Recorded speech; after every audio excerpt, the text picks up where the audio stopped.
Saudi Arabia ने Iran के drone की टेक्नोलॉजी के ऊपर सवाल उठा दिए हैं। ईरानी ड्रोन टेक्नोलॉजी को रोकना होगा वरना मिडल ईस्ट पूरी वबाल के अंदर आ जाएगा। शहजादा फैसल बिन फरहान ने आज बड़ा ऐलान किया है और कहा है कि हम ईरान के साथ बैठकर बातचीत करने को तैयार हैं। इनके न्यूक्लियर प्रोग्राम को हम जो है वो डिस्कस करने के लिए तैयार हैं। यह मामला सऊदी अरेबिया ने न सिर्फ ईरान को टैकल करने के लिए उठाया है बल्कि दीगर ममालिक जो हैं अरब के, उनको भी कहा है कि वो ईरान के साथ मिल बैठकर इन मामलात को हल करें और दो तरीकों से हल करने की कोशिश की जाए। एक छोटे छोटे मामलात होंगे, शॉर्ट टर्म उनकी विजन होगी। अगर उनके ऊपर काम करना माकूल होगा तो ऐसी सलाहियत पैदा हो जाएंगी कि बड़े बड़े कामों जैसे न्यूक्लियर वेपन्स को लेकर मामलात है उनके ऊपर भी ईरान को समझाया जा सकता है, ईरान अपने स्टेप से पीछे जा सकता है। तो ये वो तमाम तर चीजें हैं जिसकी वजह से सऊदी अरेबिया की रजीम को बहुत ज्यादा थ्रेट हो रहा है। तमाम तर चीजें आज की इस वीडियो में डिटेल के साथ डिस्कस करेंगे।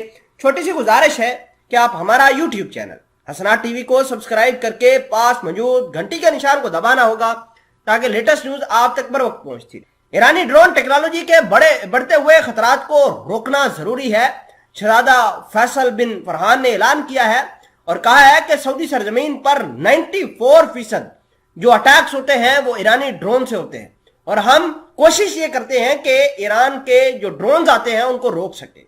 सऊदी वजीर खारजा शहजादा फैसल बिन फरहान ने मजीद कहा कि इस खतरे से निपटने के लिए खित्ते के मुल्कों के दरमियान तामन जरूरी है। न्यूयॉर्क में वो अक़वाम मुत्तहिदा की जनरल असेंबली इजलास के मौके पर उन्होंने इंटरव्यू दिया है। उन्होंने कहा है कि मसले को दो तरीकों से हल किया जाना चाहिए। एक हल मुख्तसर मुद्दत के नुक्ता नजर पर मबनी होना चाहिए और इस तरीके में खतरात का मुकाबला करने की सलाहियत भी पैदा होगी। दूसरा, तवील मुद्दती हल के तनाजुर में देखा जाए तो खतरात को समझना और फिर एक्शन प्लान के लिए फ्रेमवर्क बनाना होगा। इस फ्रेमवर्क को बनाने में सबको मिलकर काम करने की जरूरत है। यही फ्रेमवर्क हमें मुस्तकबिल में टेक्नोलॉजीज बनाने में मदद भी देगा।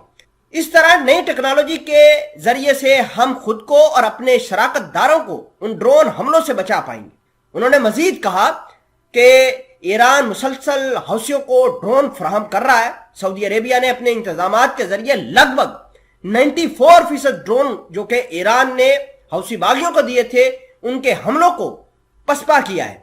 यमन में जंग बंदी के मुतालिक बात करते हुए शहजादा फैसल ने कहा कि हौसी इस वक्त मुतालबात का एक लामतनाही सिलसिला कायम कर रखे हैं जिनका यमनी हुकूमत जवाब नहीं दे सकती। लग ऐसा रहा है कि हौसी जंग बंदी में तोसीब पर रजामंद नहीं है क्योंकि उन्हें यमनी अवाम के मफाद से कोई सरोकार नहीं।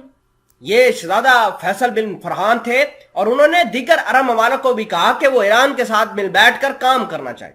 खैर, ये तमाम तर सिचुएशन इस वजह से ज्यादा इंपॉर्टेंट है क्योंकि सऊदी अरेबिया अब अपनी इकोनॉमिक हेल्थ के ऊपर तवज्जो दे रहा है।